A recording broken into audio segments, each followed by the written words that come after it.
वो समय समझाएगा, उनको समय समझाएगा। जिनको संतों के वचन और सात्विक पुरुषों के वचन नहीं समझ में आते कि भाई मुर्गा बकरा इनमें सब में जीव है, आप इनको काटते हो, इनको खाते हो, बोले मैं काटता नहीं, मैं दुकान से ले आता हूं, तो अगर आप ना खाओ तो वहां कटना बंद हो जाए ना, तो काटने का कर्ता प्रेरक भोक्ता इन सबको फल एक ही मिलता है। तो आप ना कहीं हिंसा में है, और इसका जब दंड आएगा तो आपको भोगना पड़ेगा। देखो ऐसे ऐसे निर्दयी लोग हैं जो जिंदा पशुओं को जला करके उनका मांस खाते हैं। कहते हैं दूसरे देश तो बहुत उन्नतिशील हैं। हाँ, तो क्या भोग, मांस खाना, शराब पीना, इसको उन्नति समझते हो? अगर उन्नति समझते तो भ्रष्ट जीव हो तुम। क्या रुपया उन्नति है? आचरण पवित्र उन्नति है। यहाँ एक बार जिस स्त्री ने पुरुष का हाथ पकड़ लिया, आजीवन निर्वाह किया, वो आज इसके साथ, कल उसके साथ। पर हमारे देश का सदैव अनुकरण करते रहे अन्य देश वाले। आज हम गिर रहे हैं इसलिए कि हम अन्य देशों का अनुकरण करें। ये जो boyfriend girlfriend live in relation, ये हमारे देश का नहीं, हमारे शास्त्रों का नहीं है, ये अन्य देशों से आया हुआ आचरण है जिसको आज स्वीकृति मिल गई है। अब देखो, एक लड़की एक बॉयफ्रेंड से 10 दिन बाद ब्रेकअप, दूसरा बॉयफ्रेंड, 20 दिन बाद उससे ब्रेकअप, तीसरा, इसको क्या बोलोगे आप? व्यभिचार प्रवृत्ति बोली जाएगी ना। अरे हम कह रहे हैं किसी लड़की को अगर ऐसा है तो एक बच्चे को वरण कर लो और उसके माता पिता से मिलकर ब्याह करो, गृहस्थी में चले जाओ, कोई परेशानी नहीं। हम और पक्ष पे नहीं है, एक पक्ष पे दोस्ती करो, व्यभिचार मत करो। और जब तुम्हारी दोस्ती पक्की हो जाए तो फिर गृहस्थ धर्म में चले जाओ। फिर और जैसे गृहस्थ का प्रयोग होता है, आज हमारा जो गृहस्थ धर्म है बहुत संकट में है। मानो कई जगह व्यभिचार करने वाली लड़की, कई जगह व्यभिचार करने वाला लड़का, ये जब पाणी ग्रहण करेंगे तो मर्यादा में नहीं रहेंगे, क्योंकि ये पहले ही अपनी आदतें बिगाड़ चुके हैं। अब इनकी गृहस्थी कैसी रहेगी? पुरुष देख रहा है कि वो उनसे बात कर रहे, वो देख रहा है उनके साथ जा रहे, तो संबंध विच्छेद। संबंध का मिठास कहां रह गया? संबंध का भरोसा कहां रह गया? संबंध में विश्वास कहां रह गया? तो जीवन किस काम का?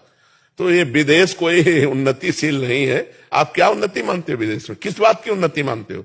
आनंद परमानंद कहाँ है? अगर यही उन्नति है तो हमारे पास विदेशी लोग आकर के क्यों बैठते हैं? क्यों जानना चाहते हैं कि तुम किस आनंद में हो? अरे तुम भारतवासी हो, अपने गर्व में रहो, अपने धर्म में रहो, अपनी महिमा में रहो, दूसरों की बातें मत देखो।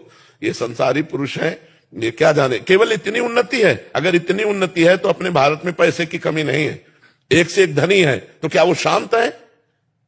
अगर वो शांत है तो संतों के चरणों में क्यों जाते हैं? उदार पूर्ण धर्मात्मा क्यों बनना चाहते हैं? क्योंकि उसमें शांति नहीं है। शांति है दूसरों को सुख देने में, शांति है धर्म में चलने में, शांति है भगवान में। ये तो दूसरे केवल भोग योनि समझो। अन्य देशों में भोग योनि, उन्नति का मतलब क्या समझ लिया? उन्नति का मतलब रुपया होना, भोग भोगना, इतनी केवल उन्नति मानी जाती है क्या? ये तो नहीं। महाराज जी, मैं अध्यापक हूँ, तो मेरे सामने इस तरह की बहुत सारी सिचुएशन आती है। वहां पर जब इस तरह की बात की जाती है तो कुतर्क क्या आते हैं कि वो सामने से हमने उन्नति कर ली, हम बाहर जा रहे हैं, और समाज में इतना गिरता जा रहा है कि पैसे को ही प्राथमिकता मान ली गई। वो हम कल भी कहा था एकांतिक में कि धन गया तो कुछ नहीं गया, स्वास्थ्य गया तो कुछ गया, चरित्र गया सब कुछ गया। अब क्या है? उल्टा है कि नहीं है? हाँ, तो अब ये बुद्धि भ्रष्ट हो रही है, युद्ध की भी हो रही है। हाँ, अब आप देखो बूढ़े माता पिता जिनको सुविधा चाहिए, जिनको तुम्हारा प्यार चाहिए, वो घर में सड़ रहे हैं और तुम आनंद ले रहे हो देश विदेश में अपने कर्तव्यों का त्याग करके। तो विदेशी पद्धतियां हमारे देश की नहीं, हमारा धर्म प्रधान देश है। ये मूर्ख लोग हैं जो दूसरे का अनुकरण करके उनकी उन्नति मानते हो, अपनी अवनति मानते हैं। अरे हम नमक रोटी खाते हैं लेकिन धर्म से जीते हैं। हम तो गए नहीं, लेकिन जैसा सुना है नहीं ऐसी है महाराज जी, मैं 25 साल से बाहर रह रहा हूँ, लेकिन जो आप बोल रहे हो वो ऐसा ही है। ऐसा ही है, हाँ, क्योंकि हमने सुना है, हम कभी गए तो है नहीं, हमें पता नहीं। तो फिर क्या मतलब? फिर क्या? तो क्या आप बताओ, देखो जैसे आप विदेश में रहते हो, क्या अपने देश का प्यार कहीं आपको मिलेगा? आप विचार करो, माँ से प्यार, भाई से प्यार, बहन से प्यार, पत्नी से प्यार, जो अपने देश की एक मतलब रहनी है, ये आपको कहीं नहीं मिलेगी।